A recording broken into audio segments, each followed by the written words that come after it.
Hi guys and welcome back to my channel FZ classes. तो guys आज है तारीख 6 मार्च और है Sunday.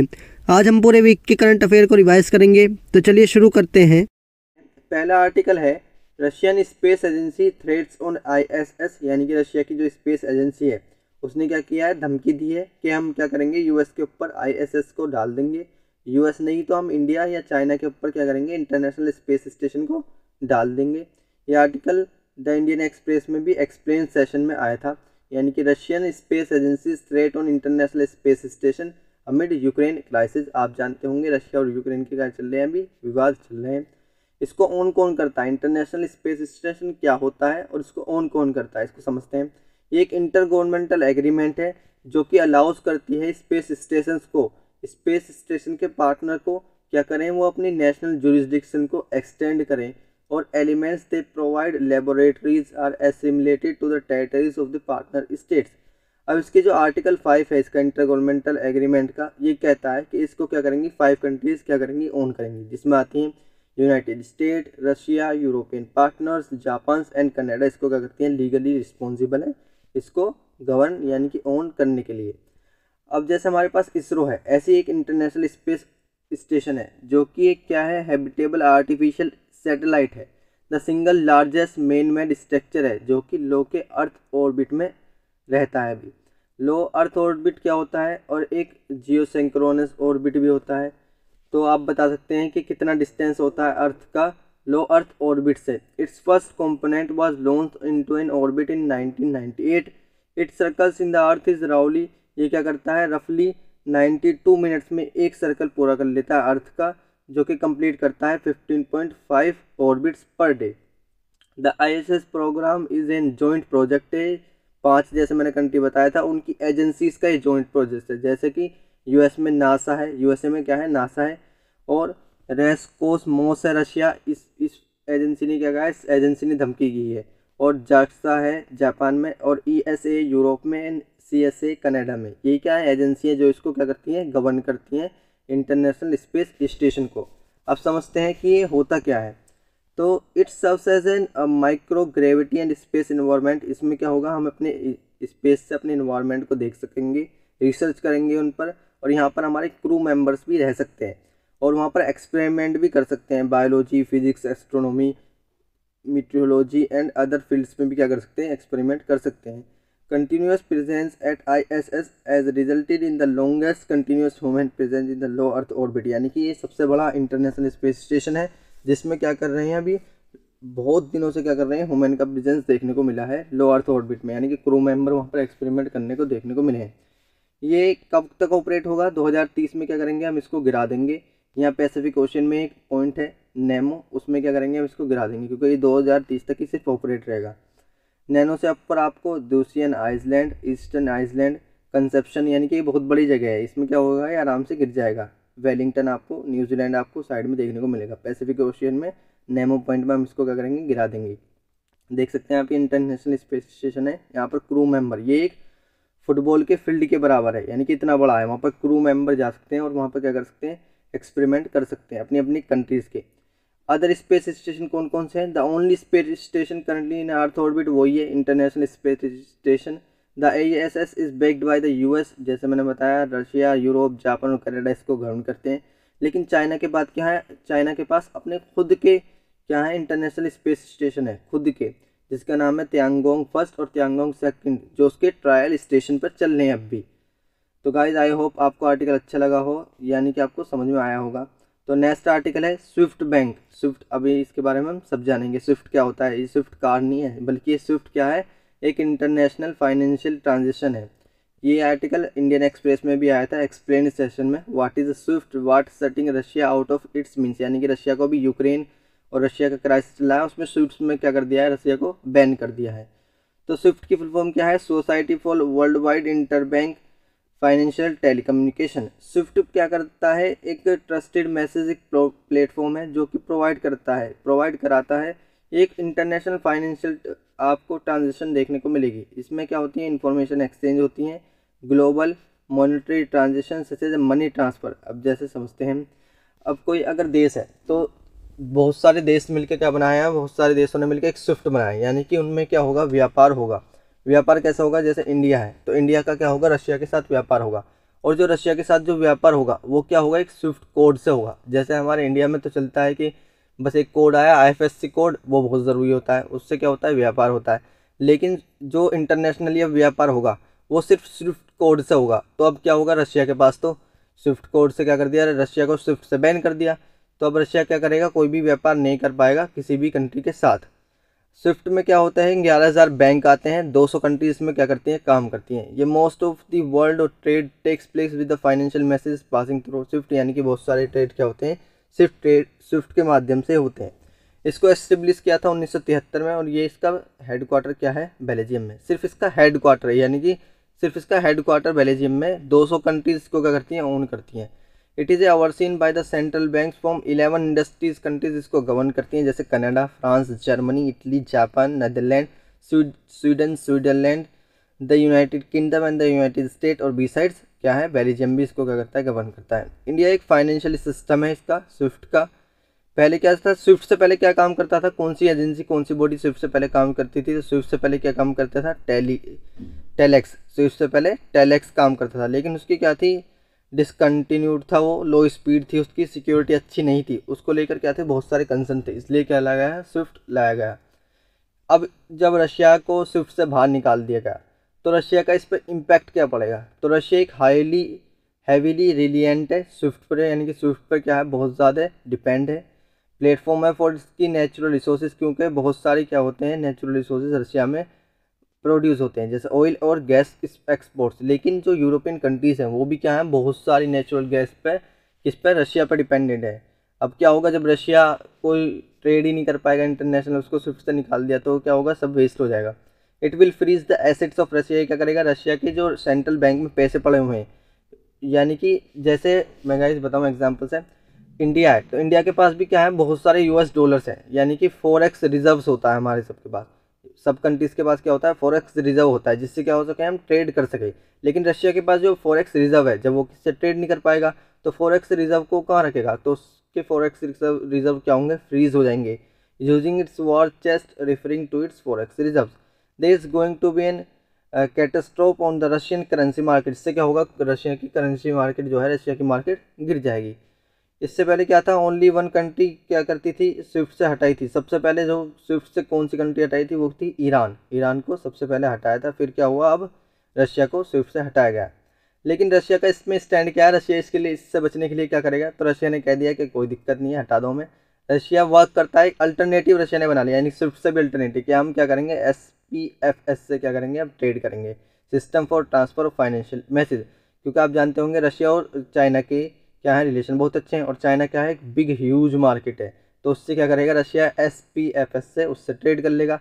Develop by the central bank of Russia के सेंट्रल बैंक ने बनाया है। रशिया क्या करेगा, कोलैबोरेट करेगा चाइनीज़ मार्केट के साथ, और उसमें क्या करेगा, उसमें सिर्फ ट्रेड करता रहेगा, क्योंकि बहुत बड़ी कंट्री रशिया चाइना देखने को मिलेगी, जिसमें पॉपुलेशन भी सबसे ज़्यादा है।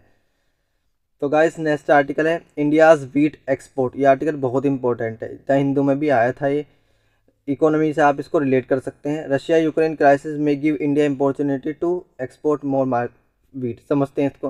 तो गाइस अभी रशिया और यूक्रेन के क्या चल रहे हैं, विवाद चल रहे हैं। तो इसके बीच में क्या होता है, रशिया क्या करता है, बहुत, रशिया और यूक्रेन दोनों ही बहुत ज़्यादा व्हीट का एक्सपोर्ट करते हैं, यानी कि उनके यहाँ व्हीट बहुत ज़्यादा प्रोड्यूस होता है। अब दोनों के विवाद चल रहे हैं तो ट्रेड तो कर नहीं सकते।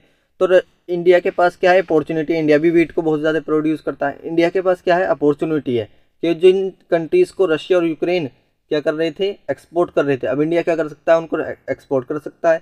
तो उससे क्या होगी, इंडिया की इकोनॉमी जंप देखने को मिलेगी। देख लेते हैं factual information. More than A quarter of the world, यानी कि 1/4 वर्ल्ड को रशिया और यूक्रेन क्या करते हैं, व्हीट एक्सपोर्ट करते हैं।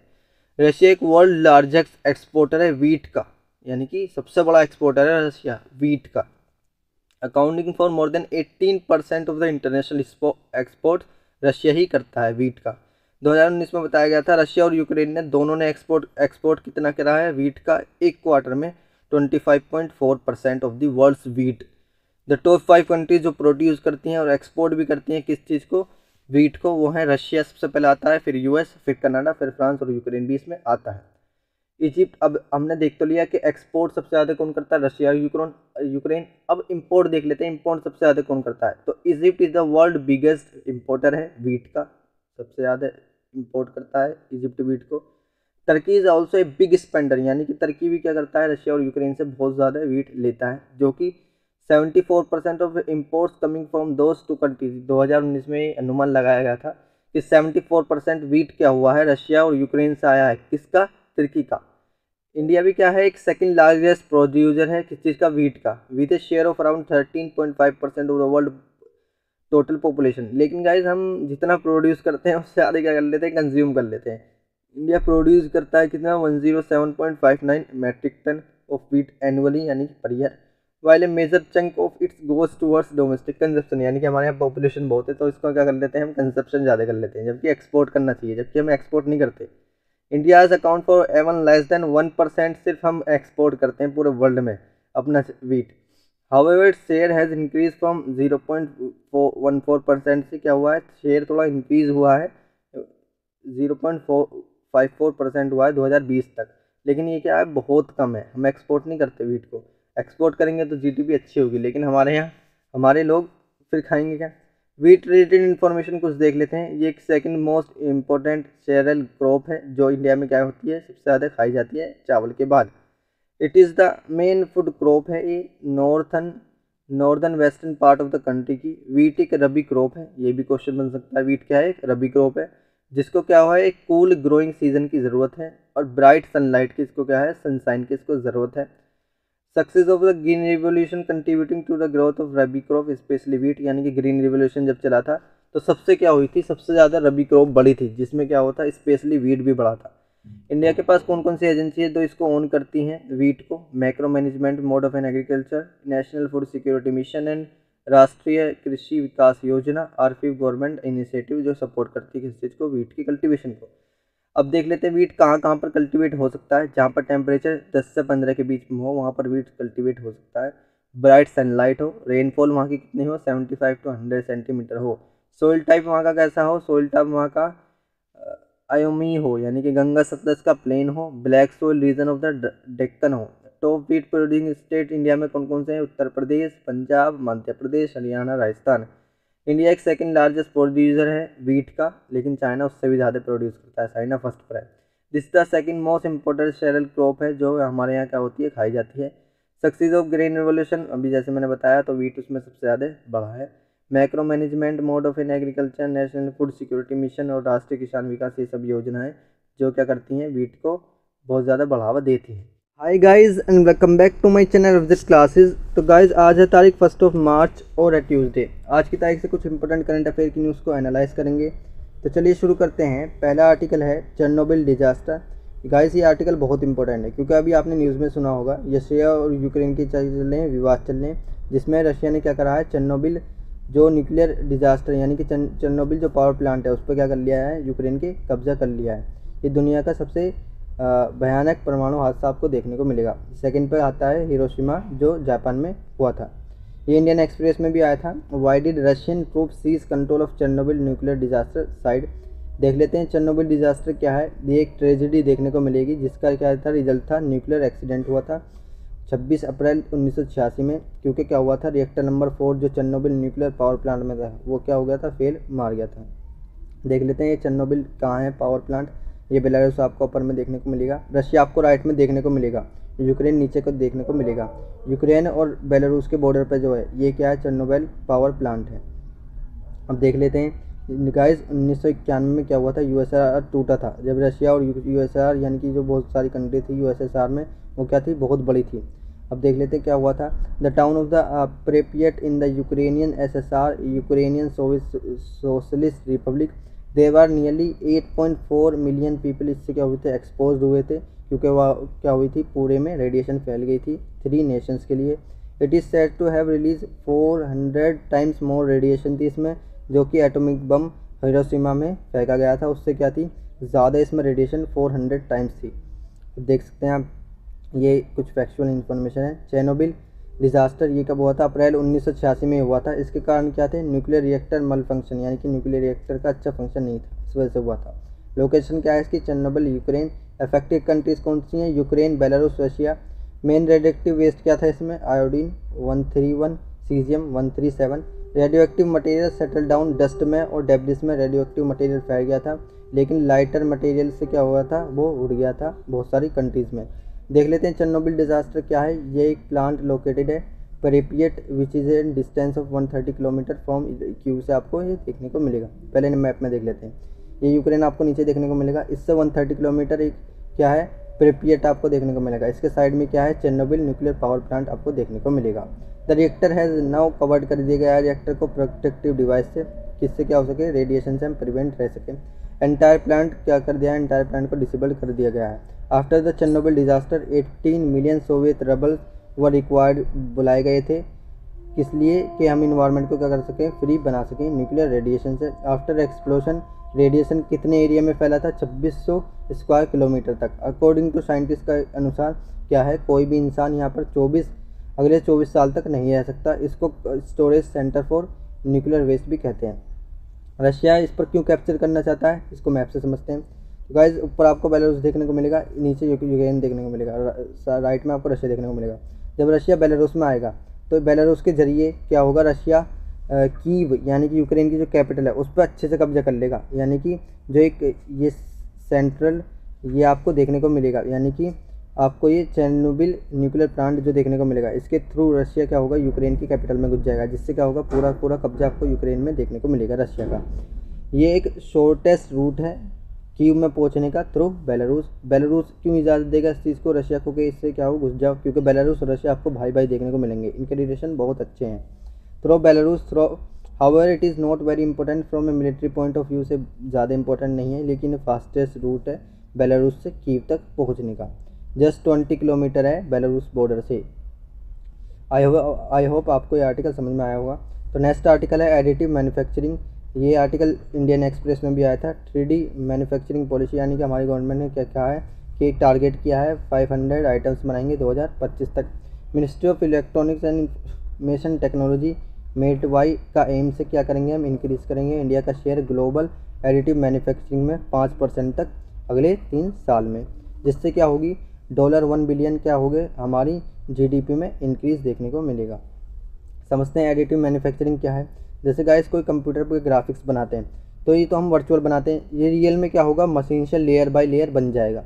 इसको ही क्या बोलते हैं, इसको ही एडिटिव मैन्युफैक्चरिंग बोलते हैं। It uses computer aided designing to make prototype. पहले बनेगा, पहले ढांचा बनेगा, फिर क्या होगा मशीन से लेयर लेयर बनता हुआ चला जाएगा रियली। और working models of objective by laying down successive layers of material such as plastic की layer, resin, thermoplastic, metal, fibre और सेरेमिक्स। इसमें क्या होगा सॉफ्टवेयर पहले इसमें यूज़ होगा, मॉडल प्रिंट होगा फर्स्ट, फिर डेवलप होगा कंप्यूटर से, which then gives instruction to the 3D printer से, फिर वो इंस्ट्रक्शन देगा, जिससे क्या होगी लेयर बाय लेयर मशीन से वो प्रोडक्ट बन जाएगा रियल में। एडिटिव मैन्युफैक्चरिंग क्या है, ग्लोबल स्पेंडिंग ऑन AM इन 2019 में कितना हमने स्पेंड किया था इस पर, $13.8 बिलियन, जो कि ग्रोथ करा सरकार ने 23% उसमें ग्रोथ करेंगे, जिससे क्या होगी 2024 तक हम इसमें $34.8 बिलियन इसमें खर्च करेंगे। As per the national strategy for the additive manufacturing by 2025 India ने क्या करा है, एम करा है कि हम अचीव करेंगे कितने 50 Indian specific technology for material, जिसमें क्या होगी मशीन और सॉफ्टवेयर यूज़ होंगे। इससे क्या होगा 100 न्यू स्टार्टअप्स एडिटिव मैन्युफैक्चरिंग में आएंगे, 500 न्यू प्रोडक्ट हम इसमें क्या होंगे लाएंगे। इसके इंपॉर्टेंस क्या है, यानी कि इसके फ़ायदे क्या हैं, सिग्निफिकेंस क्या है। पहली बात तो क्या होगी GDP हमारी इससे इंक्रीज़ होगी। इससे क्या अंदाज़ा लगाया जा रहा है कि $1 बिलियन इससे क्या होगी हमारे GDP में इंक्रीज़ देखने को मिलेगी। दूसरा एम्प्लॉयमेंट अपॉर्चुनिटीज़ में बहुत ज़्यादा होगी। This new startups and opportunity will give jobs to at least 1 lakh. इससे क्या होंगी न्यू स्किल्ड वर्कर की जॉब अगले 3 साल तक देखने को मिलेंगी।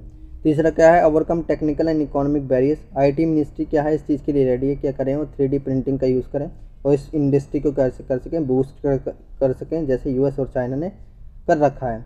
तो गाइस नेक्स्ट आर्टिकल है P8I एयरक्राफ्ट। ये द हिंदू में भी आया था। नेवी को क्या करा है अभी P8I मैरीटाइम एयरक्राफ्ट क्या कर दिया है, हैंड ओवर कर दिया गया है। ये एयरक्राफ्ट मैन्युफैक्चरिंग कंपनी बियोंग ने बनाया था, जिसको डिलीवर कर दिया गया है 12th P8I long range maritime petrol aircraft Indian navy को। P8I इंटीग्रल पार्ट है इंडियन नेवी का, जो सरपास करता है 35,000 फ्लाइट को पर hours since it was inducted इन 2013। आप नीचे देख सकते हैं इमेज में, ये नौसेना जिस पर लिखा है, ये क्या है P8I एयरक्राफ्ट है। P-8I एयरक्राफ्ट इस वेरिएंट है P-8A का, जो पोसीडोन कंपनी ने बनाया था एंड बियोंग डेवलपमेंट किया था, जिसको क्या रिप्लेस करेगा, P-3 फ्लीट को रिप्लेस करेगा। ये एक long range multi mission maritime petrol aircraft आपको देखने को मिलेगा, जो कि फर्स्ट इंटरनेशनल कस्टमर है इंडिया इसका, जो यूएसए से ले रहा है। नवंबर 2019 में डिफेंस एक्विजिशन काउंसिल क्या होती है, ये वो एजेंसी है, वो बॉडी है जो क्या करती है, इक्विपमेंट कहाँ से खरीदे जा रहे हैं, कहाँ से ले जा रहे हैं, उस पर क्या करती है, नज़र रखती है। अप्रूव किया था procurement and the US has approved ने इसको, यूएस ने क्या कर दिया था, इसकी सेल को अप्रूव कर दिया था इंडिया के लिए। मई 2021 में यूएस स्टेट डिपार्टमेंट ने अप्रूव किया था कितनी cell 6 P-8I petrol aircraft India को देंगे रिलेटेड इक्विपमेंट्स के रिलेटेड। ये डील कितने पर डील हुई थी, कितनी उसकी कॉस्ट थी, $2.42 बिलियन की। इसके फीचर्स क्या हैं, P-8I aircraft equipped for a long range and, जैसे मैंने बताया, एंटी सबमरीन वारफेयर आपको देखने को मिलेगा, एंटी सरफेस वेयरफेयर इंटेलिजेंस आपको देखने को मिलेगा। With its high speed and high endurance above 10 hours, the aircraft is capable of thrusting a punitive response and maintaining a watch over India's immediate and extended areas of interest। ये क्या लेंगे हम, 6 P-8I किससे लेंगे, Russia से, US से लेंगे। Will come installed with an encrypted communication. अब जानते हैं इनक्रिप्टेड कम्युनिकेशन क्या होती है। तो इंडिया ने यूएस के साथ एक और एग्रीमेंट साइन कर रखा है जिसका नाम है कोमकासा। एनक्रिप्टेड कम्युनिकेशन क्या होती है, कोमकासा में भी वही काम करती है। तो कोमकासा क्या है पहले देख लेते हैं। Communication capabilities and security agreement, security से आपको समझ में आ रहा होगा। एनक्रिप्टेड कम्युनिकेशन होती है जैसे हमारा कोई नेवी का बंदा किसी दूसरे देश की नेवी से बात करेगा, तो उसके बीच में क्या हो सकता है, अटैक्स भी हो सकते हैं, साइबर अटैक्स भी हो सकते हैं, उनकी बातों को चुराया भी जा सकता है। तो एनक्रिप्टेड कम्युनिकेशन वो होती है जिसमें क्या होगी, वो बातें कोड में बनकर जाएंगी और कोड ही उस दूसरे नेवी के बंदे यानी कि दूसरे कंट्री के नेवी के बंदे के पास जाएगा, जिससे क्या होगा, वो कोड उसके पास जाएगा, उसके पास भी एक मशीन होगी जिससे वो उस कोड को चेंज कर सकता है और जो हमारे नेवी के बंदे ने बोला है ऐसी भाषा उस मशीन में आ जाएगी, जो कि जिसके बीच में क्या होगा, इससे क्या फ़ायदे होंगे, इससे चोरी नहीं होगी यानी कि साइबर अटैक नहीं होगा हमारी नेवी की बातों पर। हमारी तो बात कॉमन लोगों की ऐसी होती हैं, लेकिन नेवी की बात क्या होती है, बहुत इंपॉर्टेंट होती हैं। देख लेते हैं कोमकासा क्या है। Mean to provide a legal framework for the transfer of communication security equipment from the US to India ने क्या करार लिया है। ये एक one of the 4 foundational agreement है जो यूएस और इंडिया दोनों साइन कर रहे हैं। फीचर्स जैसे भी हमने जान लिए। 4 फाउंडेशनल एग्रीमेंट जो इंडिया और यूएस के बीच में हुए हैं वो कौन कौन से हैं। General security of military information agreement है, GSMIA जो 2002 में साइन किया था इंडिया यूएस ने। एक है logistics exchange memorandum of agreement LEMOA जो साइन हुआ था 2016 में। एक है communication information security memorandum of agreement CISMOA, जैसे अभी हमने समझा था कोमकासा, ये 2018 में साइन हुआ था इंडिया यूएस के बीच में। एक है basic exchange and cooperation agreement बेका जो इंडिया ने साइन किया था यूएस के साथ 2020 में। इंडिया और यूएस के डिफेंस रिलेशन देख लेते हैं। अब तो बहुत स्ट्रॉन्ग है, लेकिन 2008 में क्या हुए थे, बिल्कुल ज़ीरो थे। अब इंडिया और यूएस के डिफेंस ट्रेड कितना टच कर चुका है, $20 बिलियन 2020 में, जिससे क्या होगी, दोनों कंट्रीज़ क्या हो सकती हैं, मेजर पॉलिसी बना लेती हैं।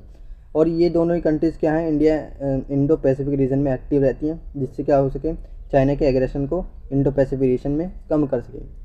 और ये मैंने कुछ क्वेश्चन लगाए, इनका आंसर कमेंट में दें। वर्ल्ड्स लार्जेस्ट प्लेन, ये जो प्लेन आपको दिख रहा है इसका नाम है एंटोनोव 225। ये यूक्रेन का प्लेन आपको देखने को मिलेगा। आप सब जानते होंगे रशिया और यूक्रेन के बीच में क्या चल रहे हैं, अभी विवाद चल रहे हैं। उसके बीच में रशिया ने क्या करा है, इस प्लेन को तोड़ दिया है, यानी कि इसको क्या कर दिया है, डैमेज कर दिया है। तो यूक्रेन ने बताया है कि इसको नया बनाने में 5 साल लगेंगे और $3 अरब इसमें लगेंगे। देख लेते हैं, ये इंडियन एक्सप्रेस में भी आया था, ये उसने अच्छी तरीके से एक्सप्लेन किया था। World's largest plane destroyed in Russian Ukraine war, here's what happen. अब क्या होगा, देख सकते हैं आप, ये बहुत बड़ा प्लेन है।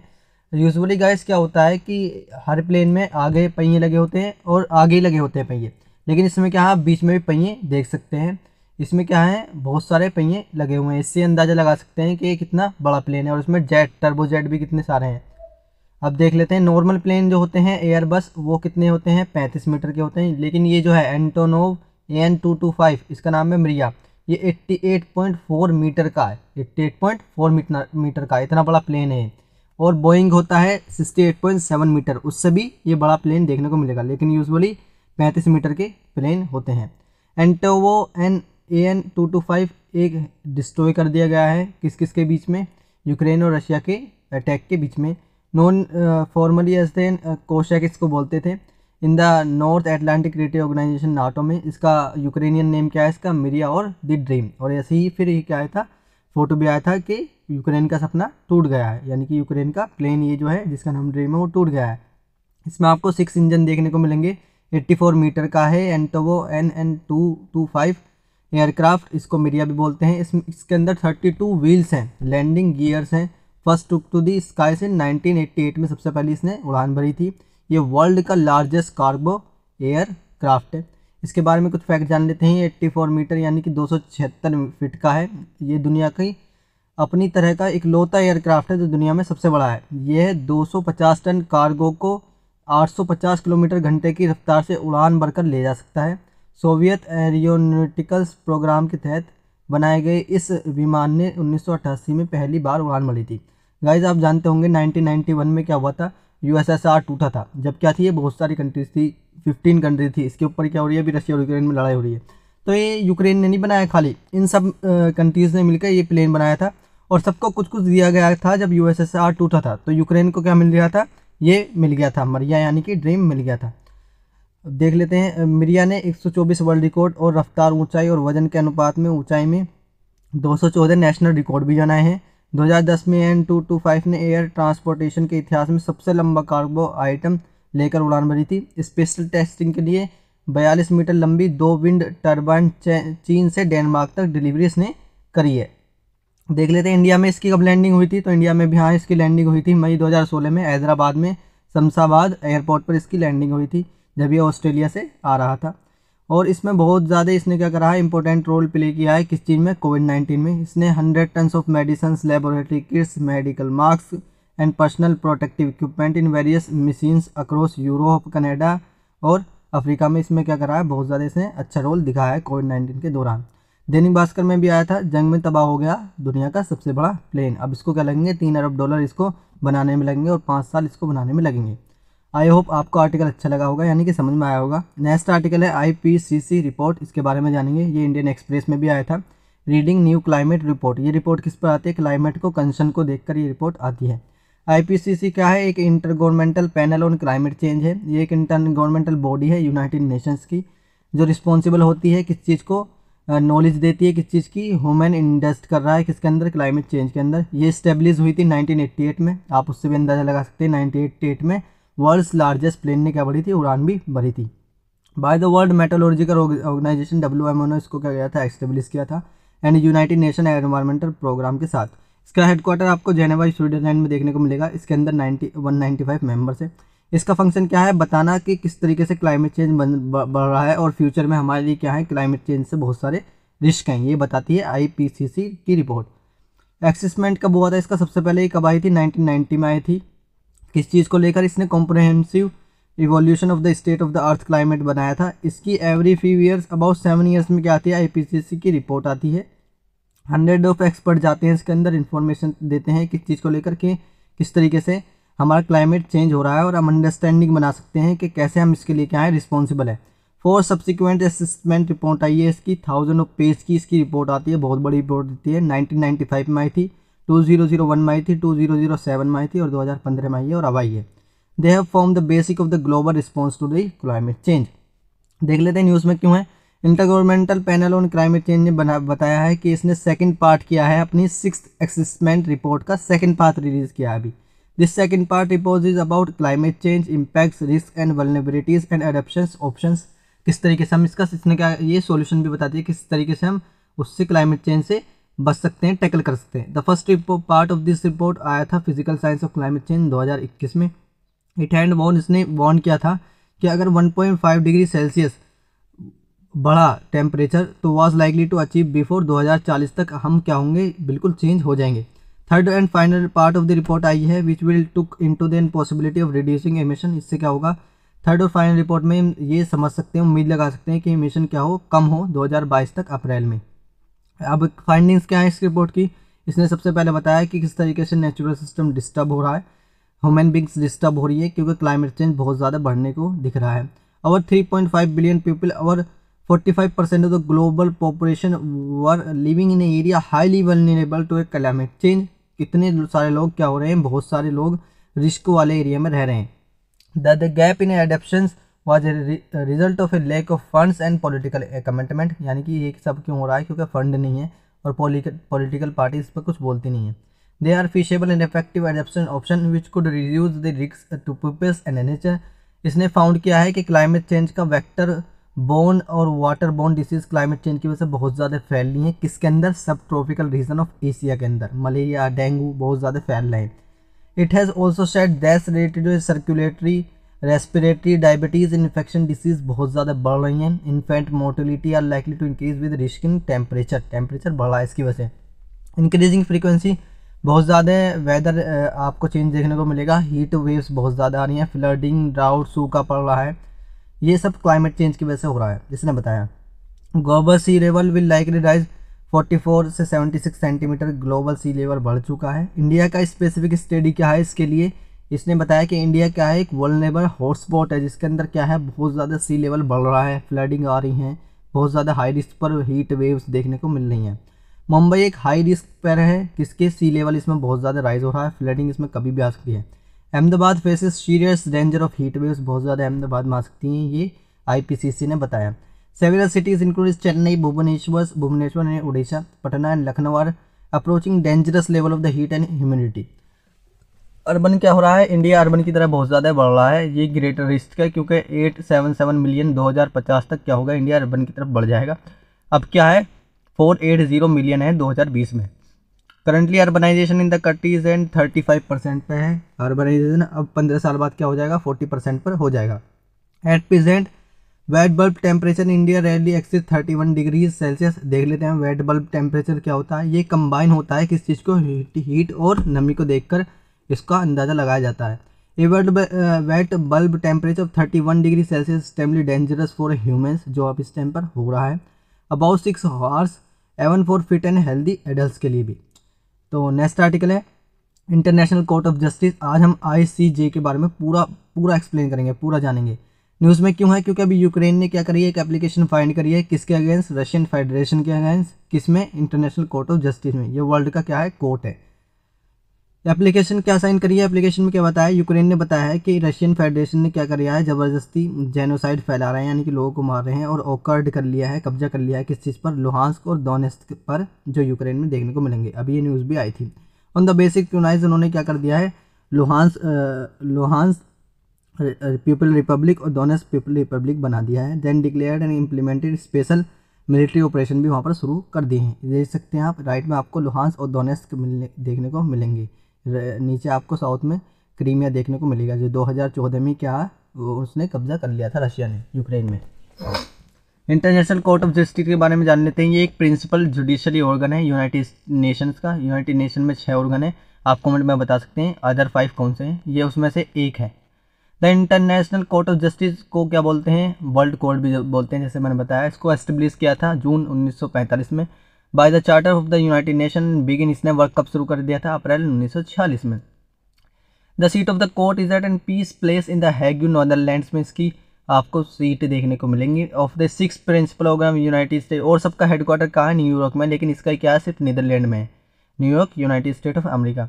इसकी ऑफिशियल लैंग्वेज कौन सी है, इंग्लिश, और फ्रांस इसकी ऑफिशियल लैंग्वेज देखने को मिलेंगी। रोल एंड रिस्पॉन्सिबिलिटी क्या है इसकी, ये डिस्प्यूट्स को सेटल करता है, इंटरनेशनल लॉस को बनाता है, और बहुत सारे कंट्रीज़ के बीच में अगर जो डिस्प्यूट होते हैं वो इसके अंदर ही जाते हैं। जजमेंट आता है इसका, डिस्प्यूट्स बिटवीन द स्टेट्स और binding.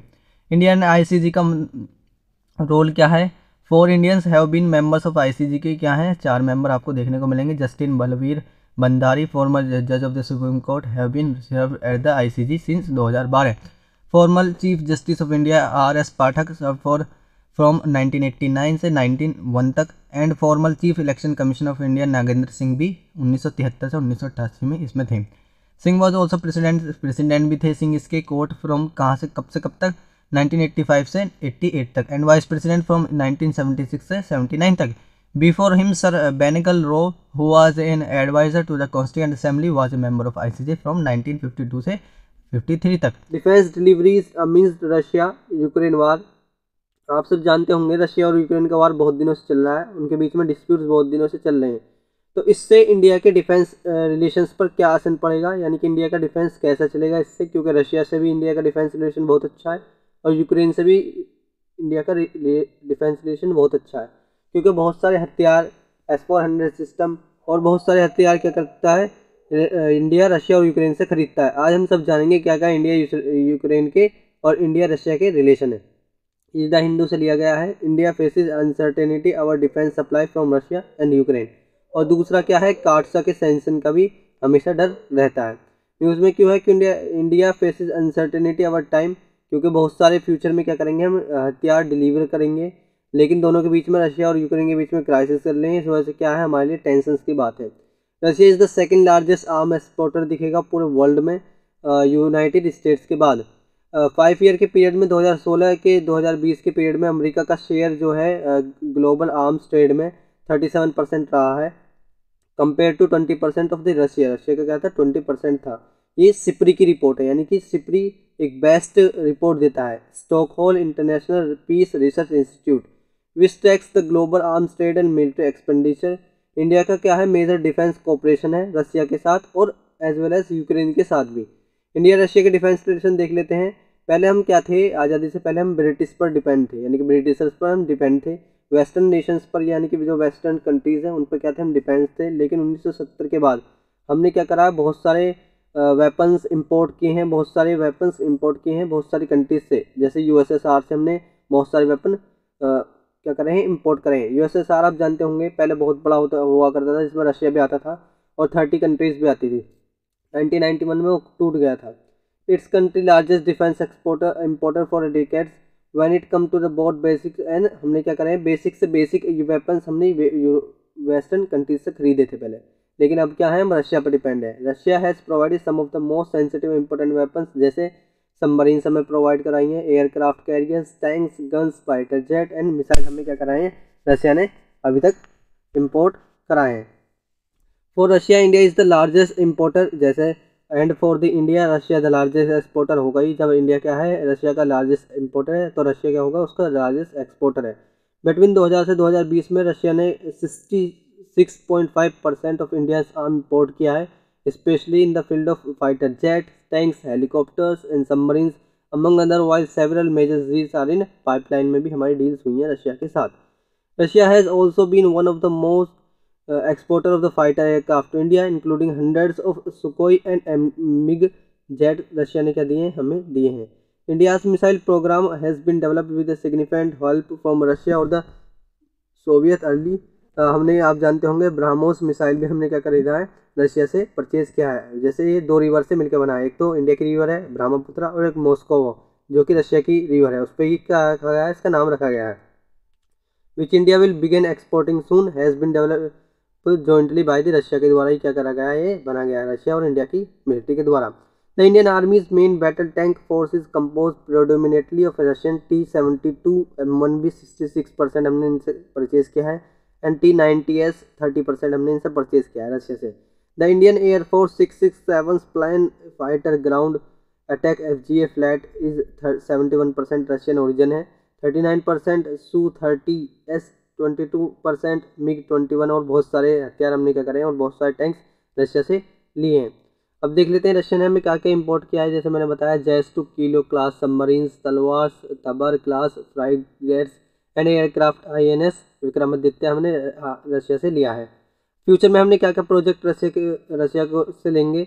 Lease of second nuclear powered submarine after first one INS चक्रा लेंगे हम, जो कि डील है $1.5 बिलियन की। S-400 हम परचेज करने वाले हैं। एयर डिफेंस सिस्टम है for around $5.5 billion. 4 Grigorovich class stealth frigates to be and built in India for around $4 billion. ये सब हम फ्यूचर में क्या करेंगे, रशिया से खरीदेंगे।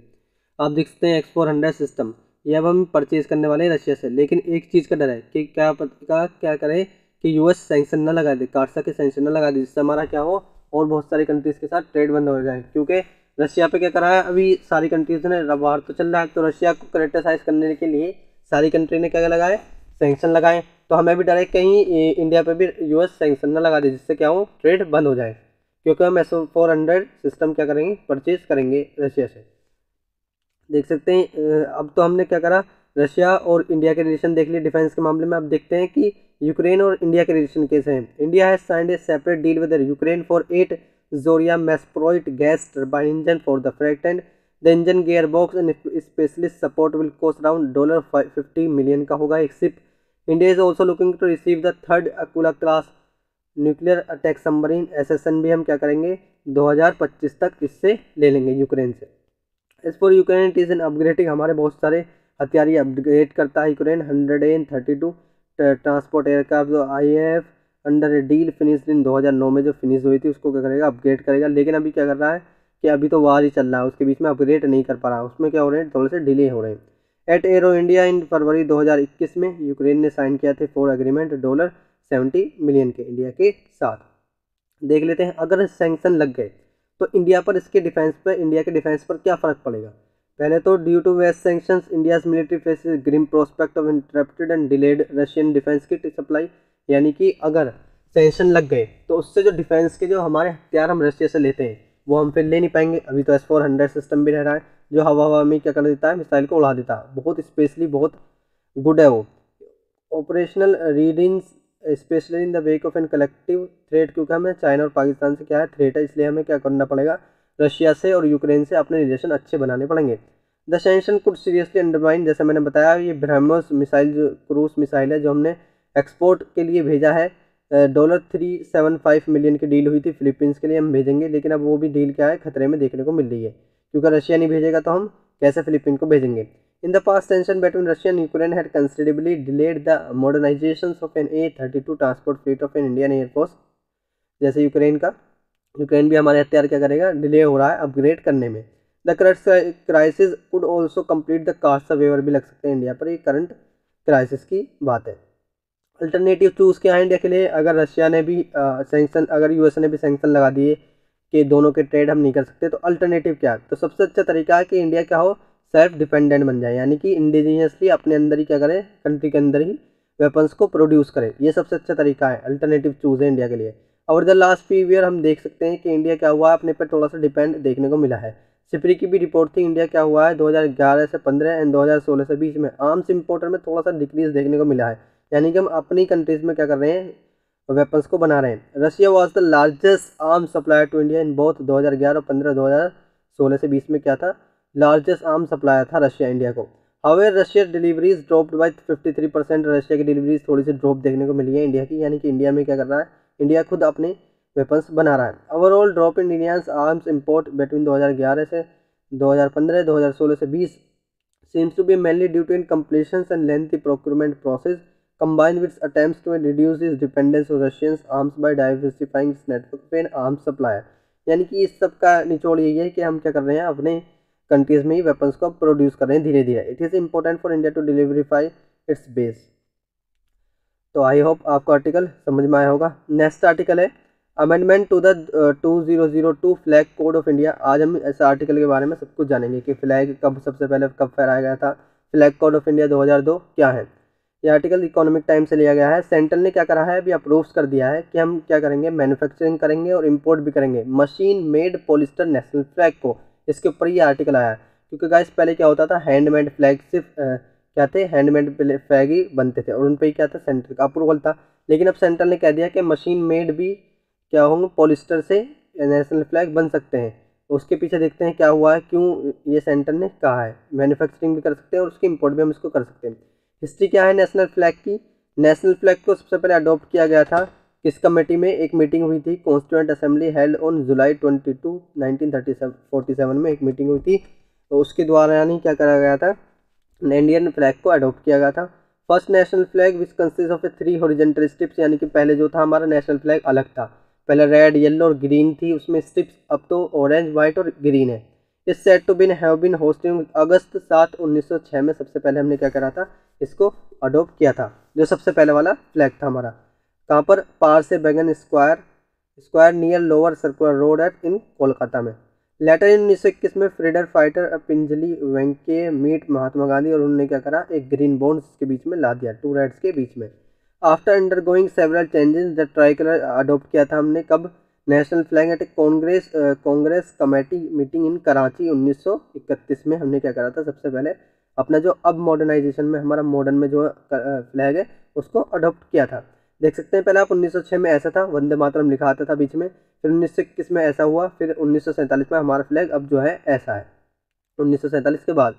अब क्या चेंज कर रहे हैं, जैसे मैंने आपको पहले पेज पे बता दिया था कि पॉलिस्टर के अब क्या होंगे, मशीन मेड भी बन सकते हैं और पॉलिस्टर के भी फ्लैग बन सकते हैं। पहले सिर्फ हैंडमेड अलाउ थे। फ्लैग कोड ऑफ 2002 क्या है, इन 2002 में flag code of India come to in effect which allow to unrestricted displays of tricolour, यानी कि क्या करें कि अगर कोई रिस्पेक्ट नहीं करेगा ट्राई कलर की तो उसका क्या होगी, उसको सजा होगी। ये 2002 के कोड है। As long as the honour dignity of the flag were be respected, यानी कि ऑनर और डिग्निटी को आपको रिस्पेक्ट करना पड़ेगा फ्लैग की। The flag code did not replace the pre exciting rules governing the correct display of the flag. Flag code of 2002 में क्या करें, 3 डिवाइडेड पार्ट से। पहला था जनरल डिस्क्रिप्शन था ट्राई कलर का, कि ट्राई कलर का कैसे डिस्क्रिप्शन हो। रूल्स और रेगुलेशन बनाए गए थे कि एजुकेशनल इंस्टीट्यूट्स में, प्राइवेट बॉडीज़ में किस तरीके से झंडे को फहराया जाए, उसके रूल्स और रेगुलेशन थे। रूल्स और रेगुलेशन बनाए गए थे कि जिसके लिए गवर्नमेंट्स और गवर्नमेंट बॉडी किस तरीके से झंडे को फहराएंगी। रिसेंट चेंजेस में मेड क्या है कि मैंने जैसे बताया कि अब क्या होगा, मशीन मेड फ्लैग्स भी बन सकते हैं। लेकिन जो मशीन मेड फ्लैग थे पहले वो 2019 में बैन कर दिए थे, लेकिन अब सेंट्रल ने दोबारा अप्रूवल दे दिया है उनके लिए। A recent revision to the flag code stated the national flag shall be made of an hand spun, पहले हैंड स्पम्प के बनते थे, अब पॉलिस्टर के भी बन सकते हैं। Early rules governing the display of try colour, early rules यानी कि गवर्न कौन करता था ट्राई कलर को पहले। National flag were originally govern by the provisions of emblem and names prevention of an improper use act 1950 को govern करता है। हमारे पास क्या है, prevention of insults to a national honour act भी है 1971, यानी कि अगर कोई हमारी फ्लैग की इंसल्ट करेगा तो उसको क्या होगी, उसको सजा होगी। हमारे फ्लैग की, हमारे नेशनल एंथम की और कॉन्स्टिट्यूशन की अगर कोई करता है अनरिस्पेक्ट तो उस पर क्या होगी, उसको पनिश किया जाएगा। सेक्शन 2 ऑफ द एक्ट कहता है कि हुएवर इन पब्लिक प्लेस और any other place with in public views बन, यानी कि कोई भी अगर हमारे झंडे को जलाता है तो उसको क्या होगी, उसको 3 साल की जेल भी होगी, उसको फाइन भी भरना पड़ेगा। Restriction on the display of the tricolour according to the flag code, क्या क्या रिस्ट्रिक्शंस हैं देख लेते हैं। It is that there will be in restriction, जैसे मैंने बताया अभी पहले कि ये सब हमारे पास एक्ट है, इसमें कोई इंपॉर्टेंट नहीं है स्लाइड में। इश्यूज़ क्या है इसके लेकर, for a flag to be hosted at an height, क्यों सरकार ने इसको पॉलिस्टर का बनाने के लिए इजाज़त दी है, क्योंकि गाइज पास्ट में एक कंट्रीज़ का tallest try colour Indian Pakistan के बॉर्डर पर लटकाया गया था अतारी में, वो क्या हो गया था, वो गिर गया था, यानी कि ज़्यादा देर हवा में फैल नहीं पाया था। तो इसलिए क्या करा है कि गवर्नमेंट ने ये कहा है कि अब पॉलिस्टर से भी बना सकते हैं, क्योंकि हल्के होते हैं बहुत ज़्यादा, इस वजह से ना आप पॉलिस्टर से भी बना सकते हैं। दूसरा इसके लिए कंसर्न क्या है, क्योंकि सरकार तो चाहती है कि क्या करें, प्लास्टिक बैन हो, लेकिन ई कॉमर्स वेबसाइट पर बहुत सारे आपको फ्लैग ऐसे मिल जाएंगे। अब 15 अगस्त 26 जनवरी पर बहुत सारे लोग ऐसे मंगाते हैं कि उनमें क्या होती है, प्लास्टिक बहुत ज़्यादा होती है, तो उसको लेकर भी क्या है, कंसर्न है सरकार के पास। तो गाइस नेक्स्ट आर्टिकल है, छोटे छोटे आर्टिकल हैं, ये भी हमारे लिए बहुत इंपॉर्टेंट होते हैं, हमारे मेंस के लिए बहुत ज़्यादा इंपॉर्टेंट होते हैं। तो आज हम छोटे छोटे आर्टिकल भी देखेंगे। पार्टिसिपेटरी नोट्स देख लेते हैं क्या होता है, इसकी डेफिनेशन। पार्टिसिपेटरी नोट्स होता क्या है, तो ये एक कॉन्स्टिट्यूशनल क्या है, इंस्टीट्यूशनल एक FII का क्या है, एक डिलीवरी है। मैं समझाऊँ आपको क्या होता है पार्टिसिपेटरी नोट्स। तो जैसे कोई फॉरनर क्या करेगा, स्टॉक मार्केट में पैसा लगाना चाहेगा, तो सबसे पहले उसको क्या करना होगा, सेबी में रजिस्टर्ड करना होगा। तो उस चीज़ से बचने के लिए ये क्या, फॉरेन इन्वेस्टर FFI यानी कि फॉरेन इंस्टीट्यूशनल इंस्टीट्यूट से क्या करेगा, चार्ज करेगा, यानी कि उनसे फेस करेगा और कहेगा कि मुझे क्या हो, मुझे शेयर खरीदने हैं। तो सिटी बैंक क्या होंगे, उसको शेयर खरीद के दे देंगे, और शेयर खरीद के दे देंगे तो उसमें क्या होगा, उसको एक पार्टिसिपेटरी नोट्स मिलेगा। इसे ही आर्टिकल बोला है कि पार्टिसिपेटरी नोट्स उसको मिलेगा। लेकिन गाइज इसके लिए कंसर्न है, एक क्वेश्चन आपके दिमाग में उठ रहा होगा कि ये जो सिटी बैंक है ये सेबी को बताएंगे नहीं कि हमारे से क्या करा है, इसने शेयर खरीदे। नहीं गाइज, बिल्कुल भी नहीं बताएंगे, ये उसकी बिल्कुल भी नहीं बताएंगे उस चीज़ को कि हमने क्या करा है, कि इससे क्या करा है, हमने कॉन्टेक्ट करा है फॉरेन इन्वेस्टर से कि हमारे क्या करो, इंडियन मार्केट के शेयर खरीदो। अब नेक्स्ट आर्टिकल है स्विज कैनाल, देख लेते हैं न्यूज़ में क्यों है। Suez canal is artificial sea level waterway running, दिखेगा आपको नॉर्थ से south across the isthmus of a Suez in Egypt to connect the Mediterranean sea and the red sea. देख सकते हैं आप, छोटी सी ये लाइनें बनाई गई है गड्ढा खोद के, क्योंकि रेड सी से क्या हुआ, हम मेडिटेरियन सी में चले जाएं। The canal separate the African continent, यानी कैनल अफ्रीकन कॉन्टिनेंट को रशिया एशिया कॉन्टिनेंट से क्या करती है, सेपरेट करती है। It is one of the world most heavy use shipping lanes है, इससे क्या होता है, बहुत सारा ट्रेड होता है। Carrying over 12% of world trade by volume, यानी कि 12% ऑफ वर्ल्ड का ट्रेड ये लेती है। न्यूज़ तो अब हमने देख ली, अब देखते हैं न्यूज़ में क्यों है। हमने स्वेज कैनल के बारे में तो जान लिया, अब देखते हैं न्यूज़ में क्यों है। क्योंकि अभी क्या करा है, इजिप्ट इसके लिए चार्ज करता है, क्योंकि इजिप्ट के साइड में जब भी कोई जहाज वगैरह जाता है तो उससे क्या होता है, इजिप्ट चार्ज करता है, यानी कि ट्रेड के बदले में चार्ज करता है। लेकिन इजिप्ट ने क्या कर दिया है, अब अपना चार्ज 10% बढ़ा दिया है। स्विच कैनाल से अब जो भी जाएगा उसको 10% एक्स्ट्रा देना पड़ेगा चार्ज। इसलिए क्या है, आर्टिकल इंपॉर्टेंट है, न्यूज़ में है। देख सकते हैं आप, स्विच कैनाल, रेड सी, ये मेडिटेरियन सी, इसराइल आपको ऊपर देखने को मिलेगा, और इजिप्ट और सूडान भी आपको नीचे देखने को मिलेंगे।